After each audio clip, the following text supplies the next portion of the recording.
جتنی برکتوں کے معجزات ہیں آپ اس کے ذریعے اپنی امت کو اللہ سے لینے کے ضابطے سکھانا چاہتے ہیں، ایسا اللہ سے لینے کے ضابطے یہ تو نہیں کبھی دیکھو یہ ساری برکتیں ہمارے ہونے تک ہیں، بس ہم چلے جائیں گے تو پھر یہ ساری برکتیں ختم ہو جائیں گی، نہیں۔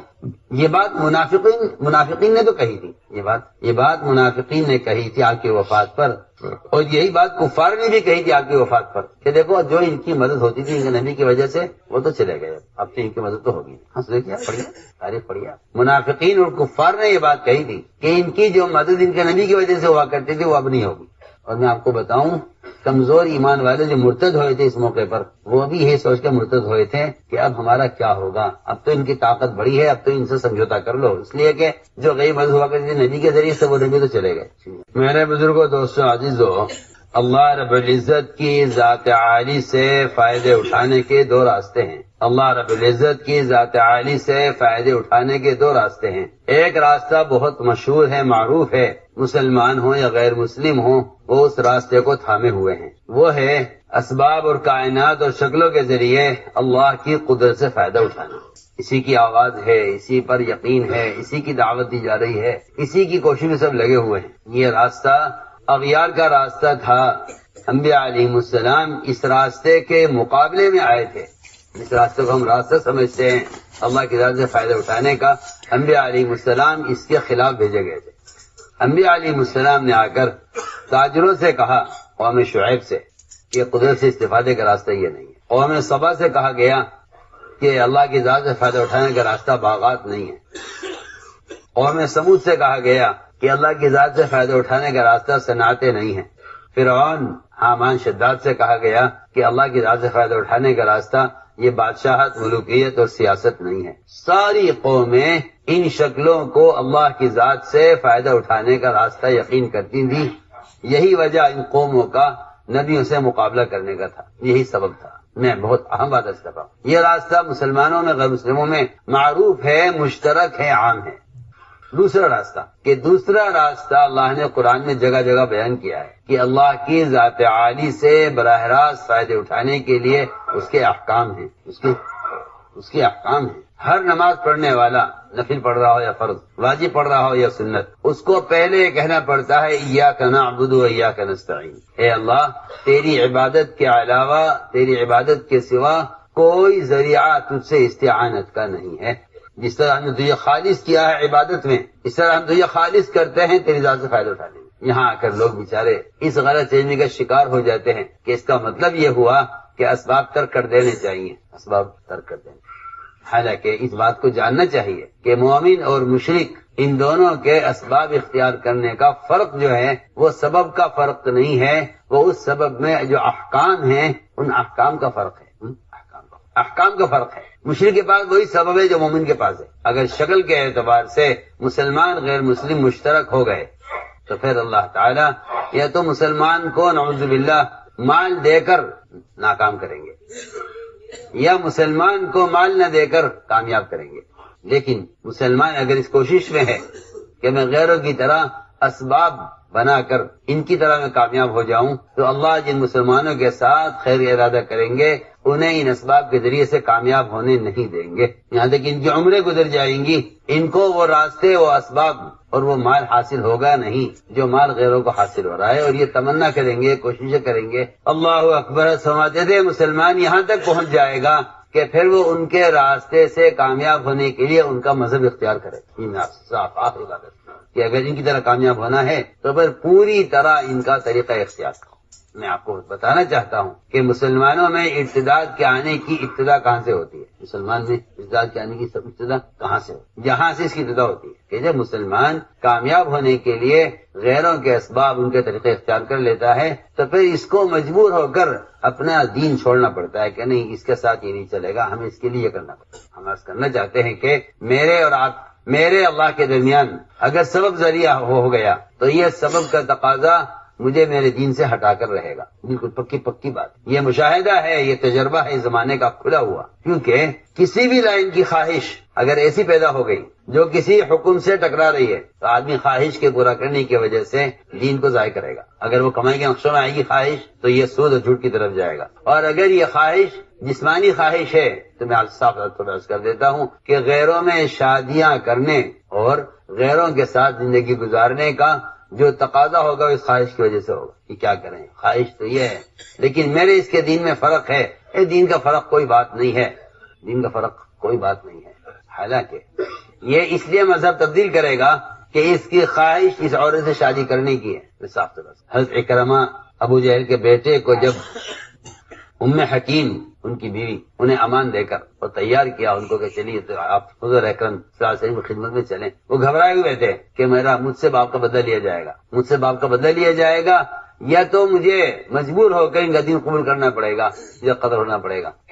اس لیے کہ آپ صلی اللہ علیہ وسلم مکہ میں فاتحہ میں داخل ہو گئے ہیں، انہوں نے ان کے لیے آپ صلی اللہ علیہ وسلم سے امن لے لیا۔ کیا سزا آدمی کو امن دے؟ ستانے والوں کو، ستانے والے کی اولادوں کو امن اس لیے دیا جاتا تھا کہ ہم ستانے والوں کو قریب کرنا چاہتے ہیں تاکہ ہمارا مقصد تو سمجھیں کہ ہم ان سے چاہتے کیا ہے۔ تو مجھے تو عرض کرنا تھا بنیادی بات، اکرمہ نے راستے میں بیوی سے صحبت کرنی چاہیے، بیوی نے کہا نہیں آپ مجھ سے نہیں مل سکتے۔ کیوں؟ تم میری بیوی نہیں ہو؟ یعنی میرے اور آپ کے درمیان جو مذہب کا فرق ہے، جبکہ عورت کے اندر خواہش مرد سے زیادہ ہوتی ہے، لیکن اکرمہ کے باوجود کوشش کے ام حکیم نے صحبت سے انکار کر دیا کہ نہیں میں آپ سے نہیں مل سکتی۔ آخر وجہ تو بتاؤ کیا وجہ ہے؟ کہ وجہ صرف یہ اسلام ہے میرا آپ کے درمیان، وجہ صرف اسلام۔ تو اکرمہ نے یہ سن کر یہ کہا، اس کا مطلب یہ ہے کہ یہ مذہب بڑا اونچا مذہب ہے جو میرے اور آپ کے ایک مذہب ہوئے بغیر یہ مجھے آپ سے ملنے نہیں دیتا۔ یعنی صرف حضرت ام حکیم کے انکار کی وجہ سے حضرت اکرمہ کے دل میں اسلام کی ہیبت بیٹھ گئی۔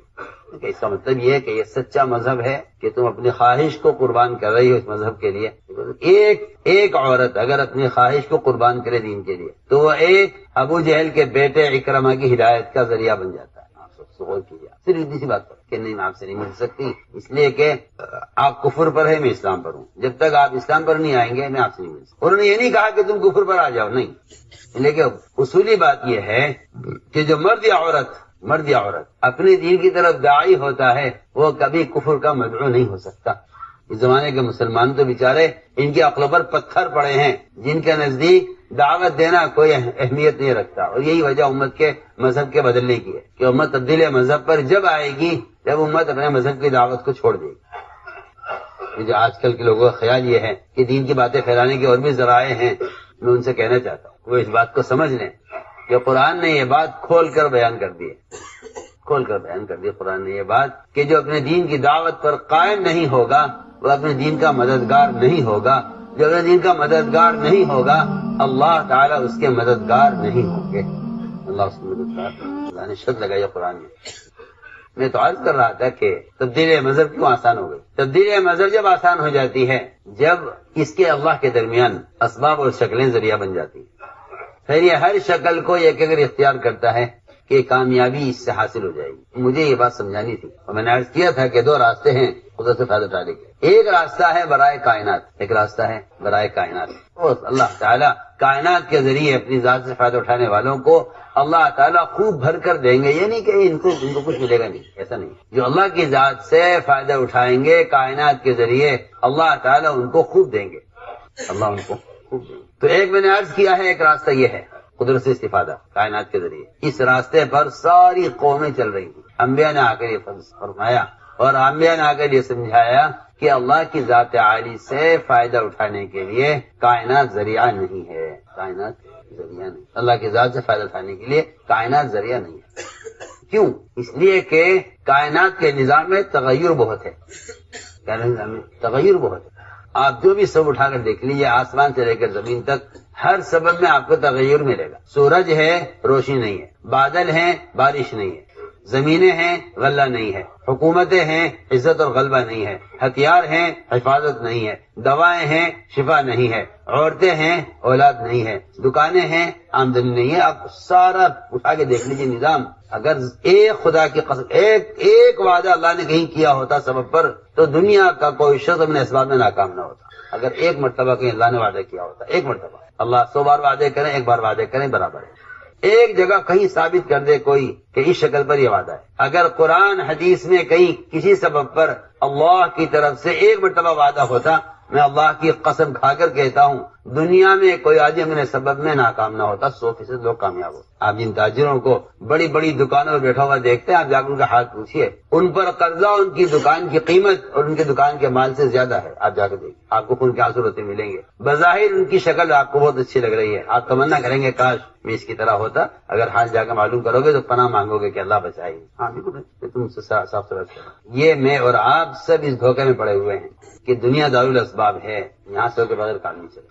ہم کو آپ کو سب کو یہ دھوکہ لگا ہے، اور اگر ہمیں اس میں انشرا ہے تو ہمارا انشرا کفر کے مزاج سے ملتا ہے۔ صاف صاف آپ سے آپ بات کا انکار اس لیے کریں گے کہ جس چیز سے طبیعت مانوس ہو جاتی ہے اس کے خلاف سننا پسند نہیں کرتی، چاہے وہ کفر ہو، چاہے وہ شکلوں کا یقین ہو، چاہے وہ رواجی طریقے ہوں، چاہے وہ گناہ کیوں نہ ہو، جس چیز سے آپ کی طبیعت مانوس ہو جاتی ہے اس کے خلاف سننا پسند نہیں کرتی۔ اور میں آپ سے حقیقت عرض کر رہا ہوں، کیوں؟ میں نے ایک بات عرض کی ہے کہ کائنات کے نظام میں تغیر ہے، کائنات کے نظام میں تغیر ہے۔ جس چیز میں تغیر ہے وہ چیز ضابطہ نہیں ہو سکتی، اس چیز میں وہ ضابطہ، اس لیے دین ضابطہ ہے، دنیا ضابطہ نہیں۔ اگر آپ کہیں کائنات اللہ کا ضابطہ ہے تو آپ کا خیال بالکل غلط ہے۔ کائنات ضابطہ مول صاحب، جو آدمی کائنات کو ضابطہ سمجھے گا وہ دین سے پیٹ پھیر لے گا، وہ دین سے جو کائنات کو ضابطہ سمجھے، کائنات ضابطہ نہیں۔ کیوں کائنات ضابطہ نہیں ہے؟ اس لیے کہ ضابطے میں تغیر نہیں ہے، کائنات میں تغیر ہے۔ میں عرض کر چکا ہوں آپ کہ آسمان سے لے کر زمین تک ہر شکل میں تغیر ہے، ہر شکل میں ہر شکل میں تغیر ہے، ہر شکل میں تغیر ہے۔ ملائکہ میں بھی تغیر ہے، ملائکہ میں بھی تغیر ہے۔ اس لیے ملائکہ بھی اللہ کی ذات سے فائدہ اٹھانے کا ذریعہ نہیں ہے۔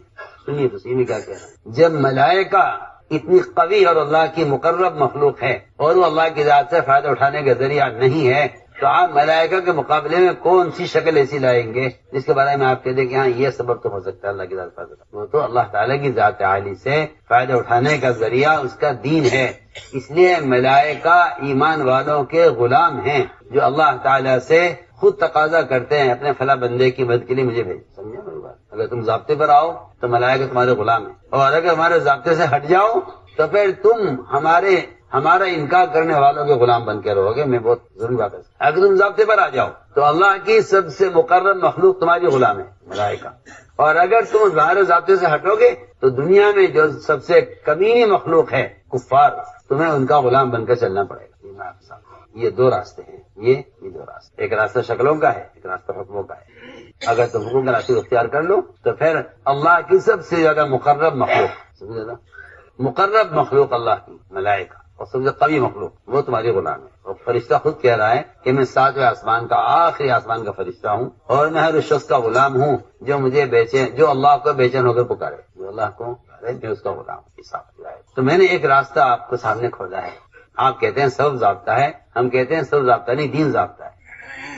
سبب ضابطہ نہیں ہے، دین ضابطہ ہے، کیونکہ اللہ تعالیٰ نے فرما دیا قرآن میں لا تبدیل لخلق اللہ ذالک الدین القیم ولکن اکثر الناس لا یعلمون، کہ اللہ کے ضابطے میں کوئی تبدیلی نہیں ہے۔ لا تبدیل لخلق اللہ ذالک الدین القیم، یہ ہے دین، لیکن اکثر لوگ نہیں جانتے، اکثر لوگ اس کو جانتے۔ معلوم ہو گیا کہ دنیا ضابطہ نہیں بلکہ دین ضابطہ ہے۔ یہ ایک بات معلوم ہے کہ دنیا ضابطہ نہیں، دنیا ضابطہ بھی نہیں ہے، اور کائنات کی کسی شکل میں کوئی قدرت بھی نہیں ہے، کسی شکل میں کوئی قدرت اللہ کی ذات میں ہے۔ ملائکہ میں قدرت نہیں ہے، نہ ملائکہ میں قدرت ہے، نہ انبیاء میں قدرت ہے، نہ اولیاء میں قدرت ہے، کسی میں قدرت نہیں ہے، قدرت اللہ کی ذات میں ہے۔ اور کائنات میں جو تغیرات ہیں وہ قدرت کے تعارف کے لیے ہیں، قدرت کے تعارف کے لیے، اور جو شکلیں ہیں وہ اللہ کے تعارف کے لیے ہیں، استفادے کے لیے نہیں ہے۔ جو شکلیں ہیں وہ اللہ کے تعارف کے لیے، صرف بنے ہوئے سے ہمیں پہچانو گے تو ہماری طرف آؤ گے، اور اگر بنے ہوئے کو پہچانو گے تو تم ہم سے رخ پھیر لو گے۔ ابراہیم علیہ السلام نے توجیہ یعنی رخ کے صحیح کرنے کا جو طریقہ بتلایا ہے وہ طریقہ یہ بتلایا ہے کہ اپنی ماں سے لے کر اور باپ سے لے کر اور بادشاہ سے لے کر چاند سورج ستارے اور ملائکہ تک کی شکل کو یہ کہو کہ میں نے ان سب سے رخ پھیر لیا ہے بنانے والے کی طرف۔ یہ ہے توجیہ، یہ ہے توجیہ۔ احناف کے یہاں نماز سے پہلے ہے، شافعی کے یہاں نماز کے اندر داخل ہے۔ احناف کے یہاں نماز سے پہلے ہے یہ توجیہ کہ آپ ہر نماز سے پہلے کہیں اللہ سے کہ اللہ میں نے ہر بنے ہوئے سے رخ بنانے والے کی طرف پھیر لیا۔ یہ توجیہ احناف کے یہاں نماز سے پہلے ہے، تکبیر تحریمہ سے پہلے ہے۔ شافعی کے یہاں تکبیر تحریمہ کے بعد ہے کہ تمہاری عبادت میں اس وقت تک تمہاری عبادت کا رخ صحیح نہیں ہوگا. قبلے کی طرف منہ کرنا یہ توجہ نہیں ہے. قبلے کی طرف منہ کرنا توجہ نہیں. قبلے کی طرف منہ کرنا رخ کا صحیح ہونا نہیں ہے. توجہ بدن کے رخ کے صحیح ہونے کو نہیں کہتے. توجہ بدن کے رخ کے صحیح ہونے کو نہیں کہتے. توجہ دل کے رخ کے صحیح ہونے کو کہتے. اگر آپ کا دل کسی خلاف سنت چیز کی طرف مائل ہے تو اللہ کی قسم آپ کا دل یہود و نصارہ کی طرف مائل ہے. یہ میں آپ سے دل سے کہہ رہا ہوں اور قسم کھا کر کہتا ہوں. آج کل کے مولوی جو چاہے کہا کریں کیونکہ یہ تو بیچارے انگوٹھا موڑ کے اس لیے بات کرتے ہیں کہ سمجھتے ہیں کہ دنیا والوں سے تعلق باقی رکھنا بھی ضروری ہے. یہ ایک بیماری ہے مسلمانوں میں سب میں کہ اگر تم نے شدت اختیار کی تو تمہارے ان کے درمیان کے تعلقات خراب ہو جائیں گے. اور یہ میں آپ سے صاف طور پر عرض کر رہا ہوں کہ اگر مسلمان کا دل کسی سننے کی طرف راغب نہیں ہے تو اس کا دل یہود و نصارہ کی طرف مائل ہے. یہ پکی بات ہے. قرآن نے صاف کہہ دیا ہے لن ترضى عنك اليهود والنصارى حتى تتبع ملتهم. ملت کسے کہتے ہیں؟ نماز پڑھنے کو، زکات دینے کو. آپ نے اسلام کو فرائض کے ساتھ اتنا تنگ کر دیا، محدود کر دیا کہ اس نے آپ کو معاشرے میں آزاد کر دیا ہے. آپ جیسے چاہیں کپڑے پہنے، آپ جیسی چاہے شکل بنائیں، آپ مسلمان ہیں. مجھے تو حیرت ہے کہ کون سا ایمان، کون سا اسلام چاہتا ہے مسلمان. اور قرآن نے صاحب کہہ دیا کہ قیامت آ جائے گی، یہود و نصارہ کسی اور طریقے سے راضی نہیں ہوں گے سوائے اپنے طریقے کے. آج بھی یہی بات قرآن نے ملا کہا قیامت تک لن ترضى عنك اليهود والنصارى حتى تتبع ملتهم کہ یہ اس وقت تک نہیں چین سے بیٹھیں گے جب تک آپ ان کے طریقے کا اتباع نہ کر لیں. اور مسلمان اس میں ہے کہ ہاں ٹھیک ہے اتنا دین اختیار کرو، جتنے دین پر تم دنیا والوں کے ساتھ چل سکو اتنا دین اختیار کرو. یہ زمانے کے مسلمانوں کا خیال ہے. کیا میں عرض کروں، کفار نے حضور اکرم صلی اللہ علیہ وسلم کو حجر اسود کے بوسے کا اہتمام کرتے ہوئے دیکھا کہ آپ حجر اسود کے بوسے کا اہتمام کرو، ہر چکر میں آپ بوسہ لیں. انہیں خیال ہی آیا کہ اگر ان کو اس سے روکا جائے اور ان کو اس سے روک کر اپنا کوئی مطالبہ کیا جائے اور یہ ہمارے مطالبے کو اگر پورا کر دیں، تو یہ ہماری سب سے بڑی کامیابی ہو. میری بات توجہ سنیں. حالانکہ حجر کا بوسہ لینا نہ فرض ہے نہ واجب ہے. بعد والوں نے تو یہ صاف کہہ دیا کہ ہم تیرا بوسہ نہیں لے سکتے اگر تو ایک پتھر کی حیثیت رکھتا ہے، لیکن صرف اس لیے لیتے ہیں کہ اللہ کے رسول نے تیرا بوسہ لیا ہے اس لیے لیتے، اور کوئی وجہ نہیں. تو ہمارے کوئی پتھر ہے نفع نقصان ہے. اگر اللہ کے رسول نے تجھے بوسہ نہ دیا ہوتا تو ہم بھی تیرا بوسہ نہ لیتے، ہم تو صرف اس لیے لیتے ہیں. مشرکین نے یہ دیکھا کہ آپ کو اس کا بوسہ پسند ہے، انہوں نے آپ کو اس سے آپ کو روکا. میں عرض کرنا چاہتا ہوں آپ کو کفر نماز سے، حج سے، روزے سے، زکات سے نہیں روکا. اس زمانے میں جو کفر ہے وہ آپ کو سنتوں سے روکے گا اور آپ ایسے جاہل اور نالائق نکلیں گے کہ آپ یہ کہیں گے کہ یہ تو کوئی فرض نہیں ہے، اس کے چھوڑنے میں کیا حرج. آپ کا خیال یہ، آپ کا خیال یہ کوئی فرض نہیں، واجب نہیں، روک دے کیا بات. نماز تو پڑھ رہے ہیں، روزہ تو رکھتے ہیں. چنانچہ مشرکین نے کہا کہ آپ اگر بوسہ لیں گے حضرت کا، ہم آپ کو بوسہ نہیں دیں گے. ہماری ایک شرط ہے. کیا شرط ہے بتاؤ؟ کہ ہماری شرط یہ ہے کہ ہم آپ کو حجر اسود کا بوسہ اس پر لینے دیں گے کہ آپ طواف کرتے ہوئے جو ہمارے بت رکھے ہوئے ہیں بیت اللہ میں ان کے آگے سے جھکتے ہوئے جائیں. کچھ نہیں، آپ دل سے نہ جھکنا صحیح، آپ ذرا تو اشارہ کر دیں. آج کل کا مسلمان کہتا ہے کیا بات ہے، دل تو میرا مطمئن ہے، دل تو میرا مطمئن ہے ایمان کے ساتھ. اگر میں اتنا سا ان کا مطالبہ پورا کر دیتا ہوں تو کیا فرق پڑتا ہے؟ اس سے کیا فرق پڑتا ہے؟ ہمیں آپ سے بہت اہم بات کیا ہے. اگر دل مطمئن ہے ایمان کے ساتھ اور سر سے اشارہ کر دیا جائے ذرا تو کیا رہے. آپ صلی اللہ علیہ وسلم سے مطالبہ کیا گیا، آپ کو ایک خیال ہلکا سا آ کر گزر گیا، آپ نے اس کو پکایا، نہ اس کا ارادہ کیا، نہ اس کو سوچا. ایک لمحے کے لیے خیال آ کر گزر کہ اگر بغیر دل کے ارادے کے صرف سر سے اشارہ کر دیا جائے اور یہ اس پر مجھے حضرت کا بوسہ لینے دیں. اللہ نے فرمایا کہ اگر آپ تھوڑا سا بھی ان کے مطالبے کی طرف صرف دکھلانے کے لیے بھی جھک جاتے، دل سے نہیں ظاہری طور پر، اگر ذرا سے بھی آپ ان کے جھک جاتے، ہم آپ کو دگنا عذاب دنیا میں دیتے، دگنا عذاب آخرت میں دیتے. اور اگر آپ ان کی بات کی ذرا سی بات ان کی قبول کر لیں، اگر آپ ذرا سی ان کی بات قبول کر لیں تو یہ آپ کو اپنا دوست بنا دیں گے. میں کیا عرض کروں، اس زمانے کا مسلمان یہ چاہتا ہے کہ سب کا دوست بن کر چلو تاکہ اسلام ہو نہ ہو سلامتی تو ہو. سمجھ میں کیا اسلام ہو یا نہ ہو سلامتی تو ہو، امن ہو یا ایمان ہو یا نہ ہو امن تو ہو. الٹی سوچ. حالانکہ ایمان کے بغیر امن نہیں، اسلام کے بغیر سلامتی نہیں. اور آپ اس چکر میں ہیں کہ ان سے دوستی کرو تاکہ اسلام نہ ہو کم سے کم سلامتی تو ہو، اور ایمان نہ ہو تو امن تو ہو. حالانکہ قرآن یہ کہتا ہے کہ ایمان اور ہدایت کا وعدہ، امن اور ہدایت کا وعدہ صرف ان لوگوں سے ہے جن کے اسلام میں کفر کی آمیزش نہیں ہوگی.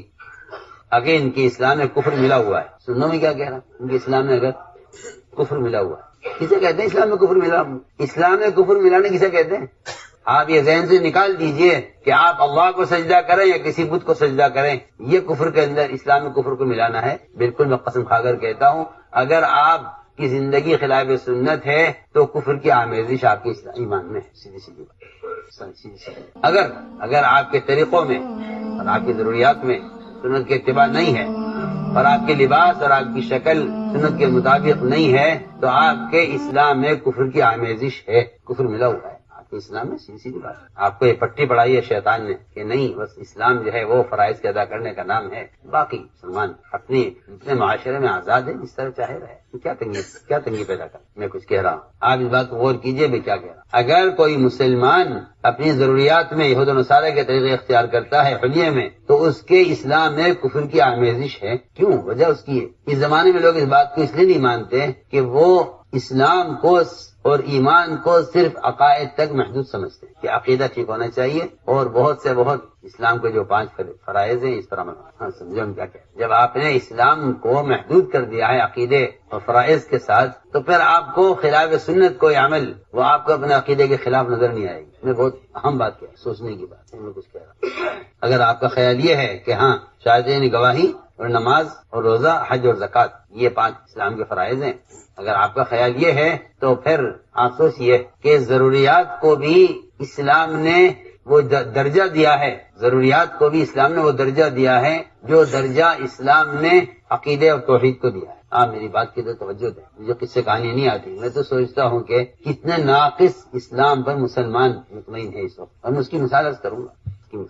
پہلے میں آپ کو ایک حدیث سنا دیتا ہوں جس سے آج آپ کے دماغ سے یہ نکل جائے کہ صرف فرائض کا ادا کرنا اسلام نہیں ہے، اور آپ کے دل میں یہ بات بیٹھ جائے کہ مسلمان کا ایک ضرورت کا وقتی طور پر غیروں کے طریقے پر پورا کرنا بت پرستی کے برابر ہے۔ میری بات توجہ چاہتی ہے بہت، میں جس سطح سے بات کر رہا ہوں اس پر سب کو آنا ہے، یہ کوئی مذاق کی بات نہیں ہے، آپ میری بات پر توجہ دیں پوری۔ مسلمان کا وقتی طور پر اپنی ضرورت کو غیر مسلم کے طریقے پر پورا کرنا بت پرستی کے برابر ہے۔ آپ میری بات کو بہت دھیان دے کر سنیں، میں کچھ کہہ رہا ہوں۔ کہاں بت پرستی اور کہاں یہ کہ مسلمان اپنی کوئی ضرورت غیر مسلم کے طریقے میں پوری کرے۔ اگر آپ کا خیال یہ ہے کہ نہیں بھائی یہ تو بڑا گناہ ہے اور یہ تو شرک اور یہ تو کوئی ایسی بات، تو میں نے عرض کی ہے ایک بات کہ قرآن کہتا ہے کہ امن اور ہدایت کا وعدہ صرف ان لوگوں سے ہے جن کے اسلام میں کفر کی آمیزش نہ ہو۔ اس بات کو ذہن میں رکھنا، اس بات کو ذہن میں رکھو گے تو پھر واقعہ سمجھ میں آئے گا جو میں آج کرنا چاہتا ہوں۔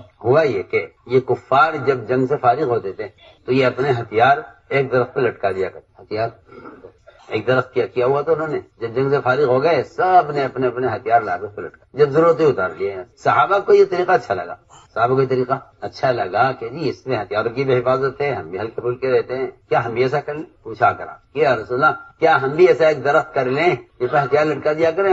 آپ نے جواب کیا دیا؟ آپ نے یہ نہیں فرمایا نہیں ہمارا طریقہ نہیں ہے، آپ نے فرمایا تمہارا مجھ سے ایک درخت کا مطالبہ کرنا ہتھیار لٹکانے کے لیے، یہ تمہارا مطالبہ بالکل ایسا ہے جیسا موسیٰ علیہ السلام کی قوم نے ایک بت کی پوجا ہوتے ہوئے دیکھ کر یہ کہا تو موسیٰ علیہ السلام سے کہ ہمارے بھی ایک بت ہونے چاہیے پوجا کرنے کے لیے۔ آپ پڑھی پوری حدیث پڑھی، آپ نے صاف فرمایا کہ جب موسیٰ علیہ السلام نے قوم کو لے کر دریا سے پار ہو گئے تو وہاں سے نکل کر دیکھا کہ کچھ لوگ ایک بت کی پوجا کر رہے تھے، جاوزنا ببنی البحر فأتوا على قوم يعكفون على اصنام لهم، کہ وہ اپنے ایک بت کی پوجا کر رہے تھے۔ تو بنی اسرائیل نے کہا موسیٰ علیہ السلام سے اتنی بڑی مدد کے بعد جب بحر القلزم سے پار ہو گئے اللہ نجات دین کو، تو انہوں نے کہا موسیٰ علیہ السلام سے جس طرح یہ اپنے بت کی پوجا کر رہے ہیں ہمارے بھی ایک بت ہونا چاہیے پوجا کرنے کے لیے۔ آپ ذرا اس بات پر غور کیجیے حدیث پر کہ آپ صلی اللہ علیہ وسلم سے انہوں نے اجازت طلب کی تھی درخت کی ہتھیار لٹکانے کے لیے، اور آپ نے جواب میں کیا فرمایا کہ تمہارا یہ مطالبہ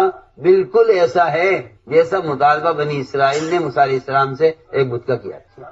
غور کیجیے کہاں بت کا مطالبہ، کہاں ایک درخت کا مطالبہ۔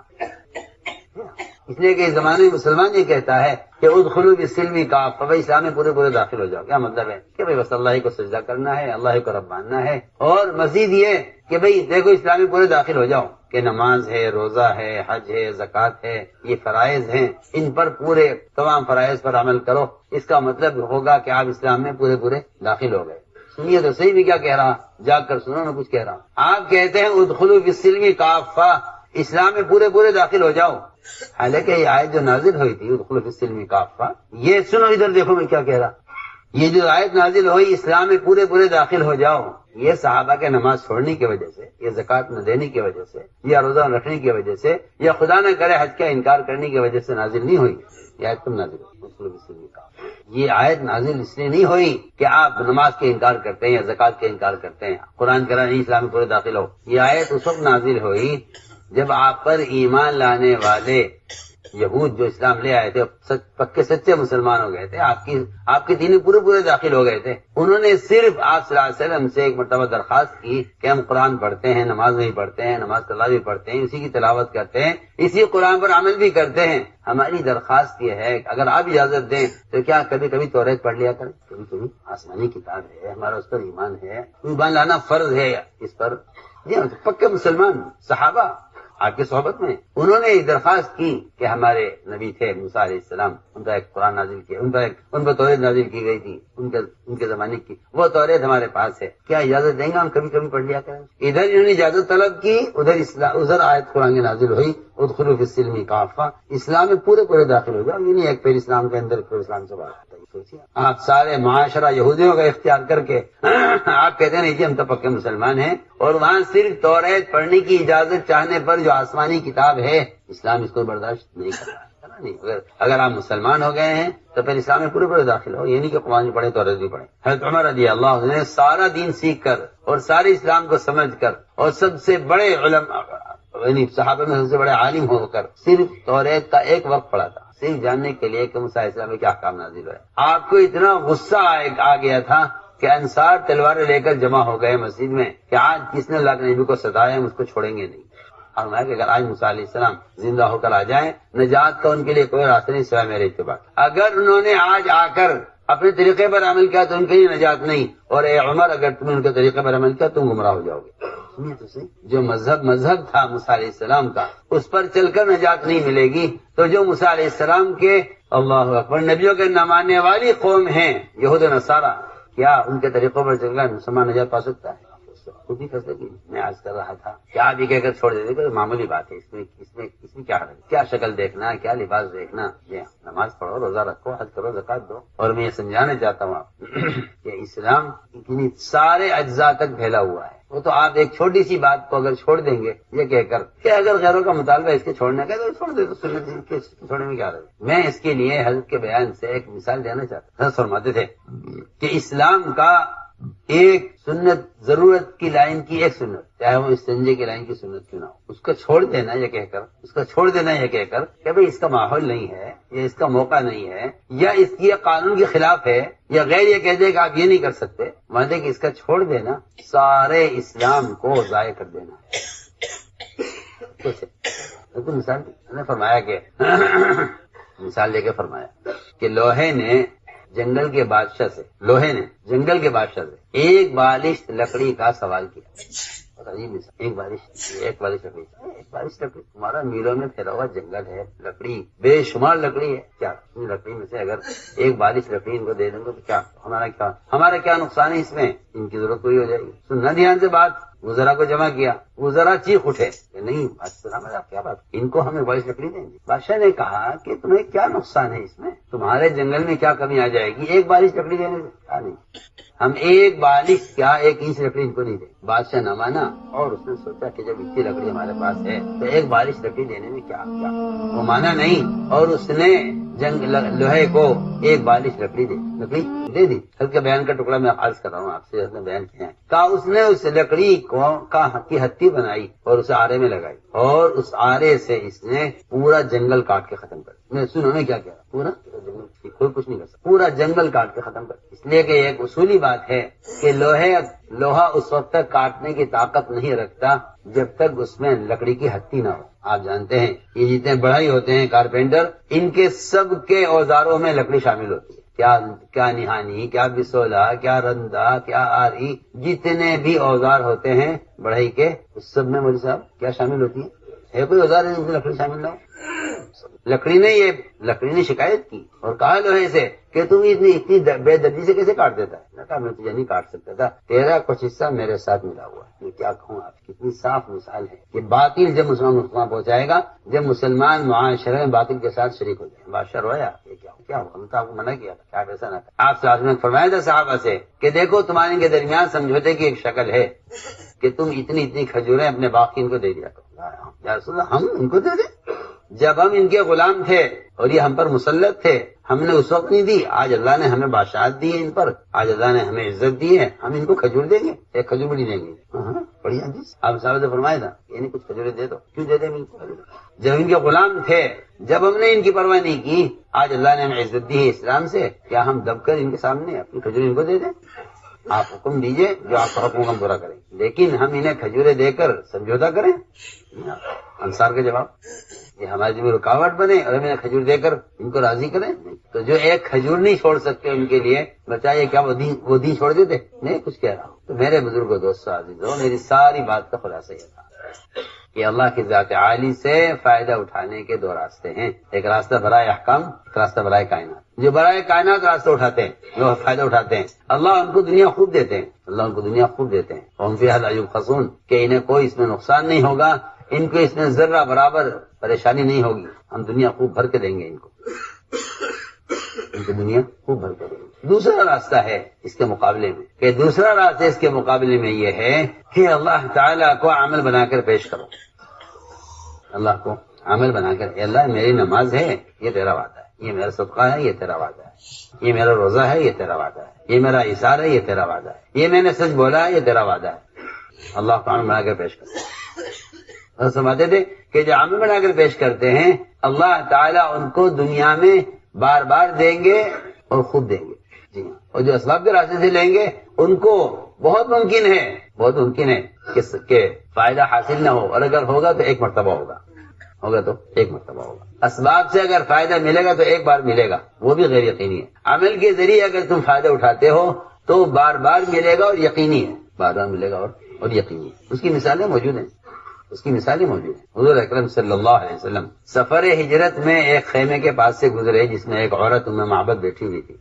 آپ نے فرمایا کہ تمہارے پاس کچھ کھانے کے لیے ہو تو ہم خریدنے کے لیے تیار ہیں۔ یہ نہیں ہم مسافر ہیں، ہماری آپ مدد کریں، یہ نہیں، بلکہ آپ صلی اللہ علیہ وسلم نے پہلے کہا کہ ہم قیمتاً آپ سے کچھ کھانے کے لیے کوئی چیز لینا چاہتے ہیں۔ کہا یہاں میرے پاس کچھ کھانے کو ہوتا تو میں آپ کو ضرور پیش کرتی، مسافر کا حق ہوتا ہے، میرے پاس کچھ نہیں ہے۔ ایک طرف بکری پڑی ہوئی تھی زمین پر کہ یہ بکری ہے جو بیمار ہے اور مرنے کو ہے اور یہ دودھ دینے کے قابل بھی نہیں ہے۔ آپ نے فرمایا نہیں، ہم اس بکری کا دودھ نکالیں گے قیمتاً۔ تو قیمت کس بات کی جب اسے بکری بیمار ہے اور دودھ کبھی اس نے دیا نہیں ہے؟ آپ صلی اللہ علیہ وسلم بکری کو اٹھایا، اس کا دودھ نکالا اور بڑا پیالہ دودھ کا بھرا آپ نے، اور دودھ کا پیالہ بھر کر خود بھی پیا، بچا ہوا ام معبد کو دیا کہ تم پیو اور پلاؤ اپنے متعلقین کو۔ آپ صلی اللہ علیہ وسلم نے اس بکری کا دودھ نکال کر سفر ہجرت میں، صرف یہ بات نہیں ہے، میں کیا سمجھاؤں آپ کو، میری بات سمجھ میں آئے گی نہیں، لوگ صحابہ کے واقعات کو صحابی سمجھ کر اور اولیاء کے واقعات کو کرامتیں سمجھ کر اور انبیاء کے واقعات کو معجزات سمجھ کر اپنے آپ کو اس راستے سے بے تعلق سمجھتے ہیں، آپ کو اس راستے سے بے تعلق اور صاف کہتے ہیں نہیں جی ہمارے ساتھ جیسے کہا ہو سکتا ہے، وہ تو نبی تھے معجزہ ہو گیا، وہ صحابی تھے نصرت ہو گئی، وہ ولی سے کرامت ہو گئی، میں اور آپ نہ ولی ہیں نہ صحابی ہیں نہ نبی ہیں، ہمارے ساتھ ایسا کہاں ہو سکتا ہے؟ یہ خیال ہی ہمیں سبب کا غلام بنائے ہوئے ہے، یہ خیال ہی سب کا غلام بنائے ہوئے ہے کہ جو ان کے ساتھ ہو گیا ان کے ساتھ ہو گیا، باقی یہ کوئی دنیا میں ایسا کوئی عادت تھوڑی ہے اللہ کی۔ سنو تو صحیح کیسی عجیب بات کرتے ہیں لوگ کہ یہ عادت اللہ نہیں ہے، بھائی عادت اللہ نہیں ہے۔ میں تو حیرت ہوتی ہے جب کوئی لوگ بیان کرتا ہے نا کوئی اس کو کہ عادت اللہ تو یہ ہے کہ بھائی بکری ہوگی تو دودھ ہوگا، بھینس ہوگی تو دودھ ہوگا، زمین ہوگی تو باغ ہوگا، عورت ہوگی تو اولاد ہوگی، یہ تو بیچارے عادت اللہ، یہ عادت اللہ کو اللہ کا ضابطہ سمجھ بیٹھے ہیں، یہ سب سے بڑی بنیادی غلطی ہے سب کی۔ یہ عادت اللہ یہ عادت اللہ کیا چیز؟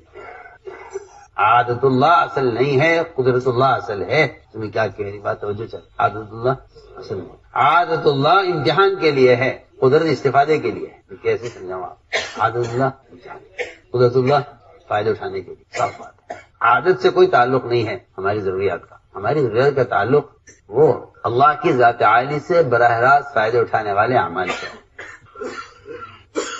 تو لوگ یہ کہہ کر بات ختم کر دیتے وہ تو زمانے کی بات ہے، جب ایسا ہو گیا ہو گیا۔ تو میں عرض کر رہا تھا کہ اگر مومن عمل پر آئے اور عمل پیش کرے تو اللہ تعالی حاجت پوری کریں گے، بار بار کریں گے۔ حضرت مقداد رضی اللہ تعالیٰ فرماتے ہیں کہ آپ صلی اللہ علیہ وسلم عشاء کی نماز تاخیر سے پڑھ کر انصار کے پاس جاتے تھے، رات کو ملاقاتیں ہوتی تھی، اور جو آنے والے وفود ہوتے تھے ان سے آپ رات کو ملاقات کرتے تھے، اور گھنٹوں کھڑے کھڑے آپ ان کو ہجرت سے پہلے کے واقعات، مکے کی تکالیف کے واقعات سنایا کرتے تھے۔ تھک جاتے تھے آپ کھڑے آپ بات کرتے تھے ان سے۔ کب؟ تہائی رات تک عشاء کی نماز مؤخر ہوتی تھی، اور تہائی رات کے بعد آپ مسجد سے باہر لوگوں سے ملاقاتیں کرتے تھے۔ آج کل کے تو نئے تبلیغ والے آئے ہیں کہ جی نہیں یہ تو آرام کا وقت ہے، گشت کا وقت تو یہ نہیں ہونا چاہیے، یہ تو آرام کا وقت۔ جن کا دماغ تنظیمی مزاج ہوتا ہے نا، جن کا وہی باتیں کرتے ہیں، مزاج ہوتا ہے تنظیمی، تنظیم، تحریک۔ یہ تنظیم نہیں ہے، یہ دعوت ہے۔ دعوت میں ہر قدم پر دیکھا جائے گا کہ محمد صلی اللہ علیہ وسلم نے کیا کیا ہے۔ تو آپ کا روزانہ کا بلا ناغہ، میں کہہ رہا ہوں بلا ناغہ معمول تھا کہ آپ عشاء کے بعد انصار کے پاس جائیں اور ان جماعتوں سے ملاقات کرتے تھے جو دیر سے آتی ہیں رات کو، یا ان سے دن میں ملاقات کا موقع نہیں ملا، ان سے آپ رات کو ملاقاتیں کرتے۔ فرماتے تھے کہ ہمارا معمول یہ تھا کہ آپ ان کے انصار میں چلے جاتے، ہم بکری کا دودھ نکالتے اور آپ کے لیے اٹھا کر رکھ دیتے، ہم لوگ سب پی کر سو جاتے، جب آپ تشریف لاتے تو پیالہ آپ کا ڈھکا ہوا رکھا رہتا دودھ کا، وہ آپ پیا کرتے تھے۔ آپ کا روزانہ کا معمول تھا۔ اس دن میرے پاس شیطان آیا، اس سے کہا مقداد تھوڑی سی یہ مقدار ہے دودھ کی، یہ تم پی لو۔ اللہ کے نبی تو گئے ہوئے ہیں انصار میں، اور انصار کے یہاں سے انصار آپ کو کھلائے بغیر نہیں چھوڑیں گے، اور یہ تھوڑا سا دودھ ہے مقداد تم پی لو۔ کیونکہ مقداد رضی اللہ تعالیٰ نے بہت بھاری بدن کہتے ہیں کہ وہ سب تو پی کر سو گئے دودھ، اور مجھے شیطان نے آ کے تیار کیا اور یہ کہا یہ دودھ تھوڑا سا رکھا ہے تو پی لے۔ میں اٹھا، میں نے وہ دودھ پی لیا، اور جب میں نے پی لیا تو پھر شیطان میرے پاس آ کر اس نے پھر مجھے ملامت کی اور یہ کہا کہ اللہ کے نبی تشریف لائیں گے، دودھ ہوگا نہیں پیالے میں، اور آپ بد دعا کریں گے اے مقداد تو ہلاک ہوگا۔ سب تو سو گئے اور میں اس فکر میں کروٹیں لیتا رہا کہ اللہ کے رسول تشریف لائیں گے اور پیالہ خالی پائیں گے اور تیرے لیے دعا کریں گے تو ہلاک۔ میں انتظار کر ہی رہا تھا آپ کا، آپ تشریف لائے تو سیدھے پیالے کی طرف گئے، پیالہ کھولا آپ نے تو پیالہ خالی تھا، آپ نے دونوں ہاتھ دعا کے لیے اٹھائے۔ حضرت مقداد کہتے ہیں میں اپنی ہلاکت کا انتظار کرنے لگا، لیکن خیال آیا کہ اٹھ کے سنو تو صحیح آپ کیا دعا مانگ رہے۔ آپ اس پیالے کو خالی دیکھ کر اللہ سے دعا کر رہے تھے، اللہم اطعم من اطعمنی واسق من سقانی۔ میں اور آپ یہ دعا جب پڑھتے ہیں جب کوئی ہمیں کھانا کھلا دیتا ہے، اور آپ نے دعا جب پڑھی ہے جب آپ کا کھانا کوئی اور کھا گیا ہے، کوئی اور پی گیا، یہ ہمارے اور آپ کی دعا میں پہلا فرق تو یہ ہو گیا۔ آپ کے ہماری دعا قبول نہیں ہوتی، جی ہاں، ہم یہ دعا جب پڑھتے ہیں جب کوئی ہمیں کھلا دیتا ہے۔ آپ کی دعا مصنون اس وقت ہے جب آپ کا رکھا ہوا دودھ کوئی اور پی گیا، فرمایا آ کے آپ بھوکے تھے، آپ نے کچھ نہیں فرمایا۔ مقداد نے عرض کیا کہ رسول اللہ آپ تشریف رکھیے، میں فوراً آپ کے لیے بکری کاٹ کر اس کا گوشت آپ کے لیے تیار کرتا ہوں۔ اور میں نے چھری اٹھائی اور میں دوڑا بکریوں کی طرف، میں کہاں جا رہے ہو؟ آپ کے لیے دیکھ رہا ہوں کوئی گوشت والی بکری آپ کے لیے ذبح کروں۔ میں نہیں، بکری ذبح نہ کرو، تم یہ پیالے میں دودھ نکال لاؤ۔ کیا ہے دودھ تو بکریوں کا نکل چکا ہے، اب دوبارہ نہیں نکلے گا، نہیں جانا چاہتے گا کہ جو شکلوں کے راستے سے لیتے ہیں ان کو ایک مرتبہ ملتا ہے۔ میں دودھ دے چکی ہے، کل دے گی، بکری دے چکی ہے، اب نہیں دے گی۔ فرمایا جاؤ جا کے دیکھو۔ کہتے ہیں کہ میں گیا تو ساری بکریوں کے تھن دودھ سے بھرے ہوئے تھے، دودھ نکال کر لایا، آپ نے پیا، پھر مجھے دیا، میں نے پیا، پھر میں نے آپ کو دیا، آپ نے پیا، پھر آپ نے مجھے دیا، میں نے پیا۔ جب میں بالکل سیراب ہو گیا اور کہیں جگہ نہیں رہی دودھ پینے کی تو آپ نے فرمایا کہ مقداد یہ تمہارے ساتھی سو رہے ہیں، ان کو بھی جگہ دو تاکہ یہ بھی پی رہے۔ مقداد نے عرض کیا رسول اللہ آپ نے پی لیا، آپ کا بچہ میں نے پی لیا، اب مجھے کسی کی پرواہ نہیں ہے، کسی ملا کسی نہیں ملا، کیونکہ برکت میرے اور آپ کے درمیان رہ جائے بس یہ اچھا ہے، میرے آپ کے درمیان۔ تو میں نے عرض کیا کہ یہ مثالیں ہیں مگر کیا کریں، میرا اور آپ کا فاسد یقین ہے، یہ میرا اور آپ کا فاسد یقین ہے کہ ہم یہ کہتے ہیں کہ یہ سارے معجزات اور یہ ساری کرامتیں اور برکتیں ہیں تو اس زمانے کے ساتھ تھی، یہ ہماری حقیقت ہے۔ آپ صلی اللہ علیہ وسلم نے معجزات کے ذریعے امت کو اللہ سے لینا سکھلایا تھا، معجزات سے امت کو اللہ سے لینا سکھلایا تھا۔ صرف اتنا نہیں ہے کہ معجزات آپ صلی اللہ علیہ وسلم کے آپ کے ثبوت کے لیے تھے، صرف وہ تو صحابہ جانتے تھے یقین سے کہ آپ اللہ کے نبی ہیں۔ جو معجزات کافروں کے لیے ظاہر ہوئے وہ تو نبی کے تعارف کے لیے ہیں، اور جو کرامتیں جو معجزات صحابہ کے لیے ظاہر ہوئے ہیں اس سے صحابہ کرام کو عمل کی قوت سکھلانا مقصود تھا۔ دیکھو میں ایک بات کی، عمل کی قوت تعلیم دی ہے، صحابہ کو معجزات دکھلا کر، اپنے نبی ہونے کا ثبوت پیش کیا ہے کفار کو معجزات دکھلا کر، تاکہ عذاب اللہ کے جلدی آئے اگر یہ نہیں مانتے۔ اگر کفار نہیں مانتے تو عذاب جلدی آئے۔ جس کا معجزات آپ جانتے ہیں کہ کفار نے کہا مان لیں گے آپ کو، چلیے چاند دیش کے 2 ٹکڑے کر دیجیے، آپ نے فوراً انگلی کا اشارہ کیا، چاند 2 ٹکڑے ہو گئے۔ آج کے بیچارے، آج کل کے مسلمان ان کو معبود، ان کو بڑا سمجھتے ہیں جو چاند پر ہو کر آ جائیں۔ یہاں ایک اشارہ عادت سے، وہ بھی عبادت کا اشارہ نہیں تھا، ایک اشارے سے آگے ٹکڑے ہو گئے۔ آپ بتا دیجیے، ساری سائنس ایک اشارے میں فیل ہو گئی، جسے آپ سمجھتے ہیں نا کہ میاں یہ ہیں ترقی پر، تو جو چاند پر ہو کر آ گئے یہ ہیں ترقی۔ ہاں مجھے حیرت ہوتی ہے، بیچارے آفاق میں گم ہیں، حالانکہ آفاق میں گم ہونا یہ کافر کا میدان ہے، یہ کافر کا میدان ہے کہ وہ آفاق میں گم ہے۔ مومن اور کافر فرق یہ ہے کہ مومن کے دل میں آفاق گم ہے اور کافر آفاق میں گم ہے۔ کافر آفاق میں گم ہے، چاند میں کیا ہے، سورج میں کیا ہے، ستاروں میں کیا ہے، اسے کافر ان آفاق میں گم ہے۔ اس لیے ان کے نزدیک سب سے بڑی کامیابی یہ ہے کہ یہ چاند پہ پہنچ گئے۔ جی ہاں، یہ بہت بڑی کامیابی ہے، یہ بہت بڑی کامیابی ہے۔ جی ہاں، اور ان کے نزدیک وہاں پہنچنے والے بینا ہیں، اور محمد صلی اللہ علیہ وسلم وہاں سے خبر لائے ہیں جہاں جبریل کبھی نہ پہنچے نہ آئندہ کبھی پہنچ سکیں گے۔ جی ہاں، یہ وہاں کی خبر لائے۔ سمایا کرتے تھے کہ جن کے پیچھے ہم چل رہے ہیں ان کا قائد کتا ہے، اور جن کے پیچھے چلنا چاہیے وہ محمد صلی اللہ علیہ وسلم، وہ قائد وہ ہیں کہ جہاں جبریل نہیں پہنچ سکے۔ آپ صلی اللہ علیہ وسلم کہاں کے قائد ہیں؟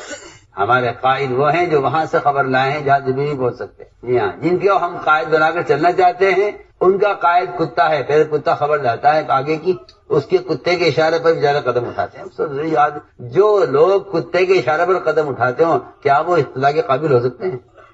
سنو، اب جو کہنا کہ بھئی یہ ہیں، یہ ترقی کر رہے ہیں، سنیے صحیح، جن کا مقتدا، جن کا امام کتا ہو، کیا وہ قابل اقتدا ہو سکتے ہیں کہ ان کو دیکھ کر چلو یہ بہت آگے چلے گئے ہیں؟ ہاں، کفر کہیں تک پہنچ جاوے، اس کی پہچان یہ ہے کہ آپ ان کے نزدیک ہے کوئی چیز نہیں۔ تو میں نے عرض کیا کہ جتنی برکتوں کے معجزات ہیں، میری بات یاد رکھنا ہے، میں کچھ کہہ رہا ہوں، جتنی برکتوں کے معجزات ہیں آپ اس کے ذریعے اپنی امت کو اللہ سے لینے کے ضابطے سکھانا چاہتے ہیں، جیسا اللہ سے لینے کے ضابطے کی۔ یہ تو نہیں کبھی دیکھو یہ ساری برکتیں ہمارے ہونے تک ہیں، بس ہم چلے جائیں گے تو پھر یہ ساری برکتیں ختم ہو جائیں گی، نہیں۔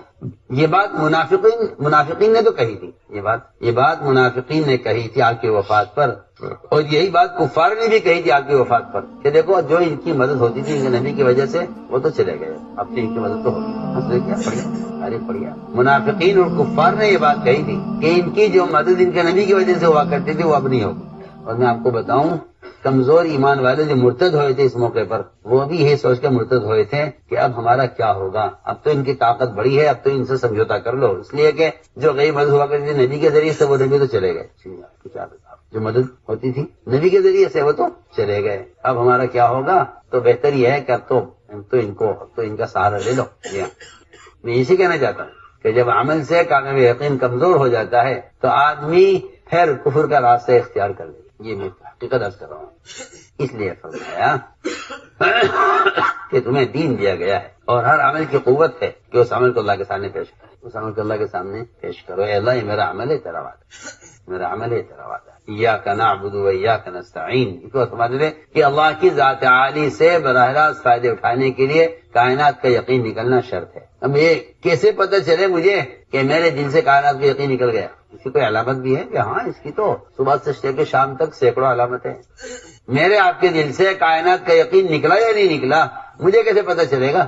مجھے کیسے پتہ چلے گا؟ یہ تو بہت آسان ہے، جب کوئی حاجت پیش آئی، یا کوئی حادثہ پیش آیا، یا کوئی نقصان آیا، یا کوئی ضرورت پیش آئی، تو آپ یہ دیکھ لیجئے کہ آپ کا خیال اس وقت عمل کی طرف گیا یا سبب کی طرف گیا۔ اگر عمل کی طرف خیال گیا ہے تو پھر کہیں کہ آپ کو اعمال سے قابل کا یقین حاصل ہو گیا ہے، اور اگر آپ کا پہلا خیال شکل کی طرف جاتا ہے، سبب کی طرف جاتا ہے، تو اس بات کی علامت ہے کہ آپ کا یقین سبب پر ہے۔ جس چیز پر آپ کا یقین ہوگا اسے آپ مقدم کریں گے، جس پر آپ کا یقین نہیں ہوگا اس کا آپ مؤخر کریں گے، پیچھے کر دیں گے۔ سیدھی بات، بہت آسان بات۔ حاجت کے پیدا ہوتے ہی کیا بتاؤں، لوگ یہ سمجھتے ہیں حاجت کے پیدا ہونا بشریت کا تقاضا ہے، حاجت کا پیدا ہونا بشریت کا تقاضا ہے، نہیں ہے، ایسا نہیں۔ مولوی صاحب، حاجت کا پیدا ہونا بشریت کا تقاضا نہیں ہے، حاجت کا پیدا ہونا مومن کے اس امتحان کے لیے ہے کہ آپ اس وقت کیا، اس حاجت کے لیے کیا عمل کرتے ہیں۔ حاجت کے لیے کیا ہے نا، بشریت کے تقاضے تو مسلمان غیر مسلم میں سب میں برابر ہیں، بخاری سے بھی ہوتا ہے، اسے بھی ہوتا ہے، بیمار مسلم بھی ہوتا ہے، غیر مسلم بھی ہوتا ہے، سب میں جتنے مسلمان غیر مسلم ہیں تمام بیماریاں سب میں مشترک ہیں، ایسا ہی ہے نا۔ اگر یہ بشری تقاضا ہے تو پھر ایک کافر کے اندر بھی بیماری پیدا ہوتی ہے، ایک غیر مسلم بھی بیمار ہوتا ہے۔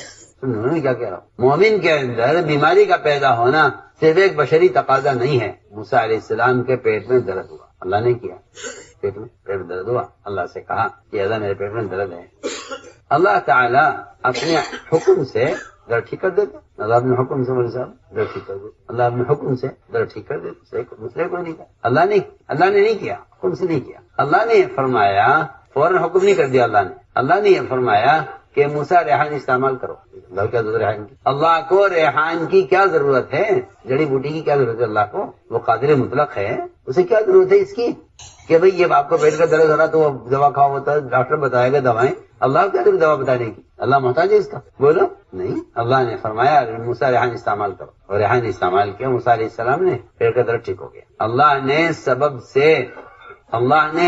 سے درد ٹھیک کیا ہے، اس لیے نہیں کہ آئندہ تمہارے پیٹ میں درد ہو تو ریحان استعمال کر لینا۔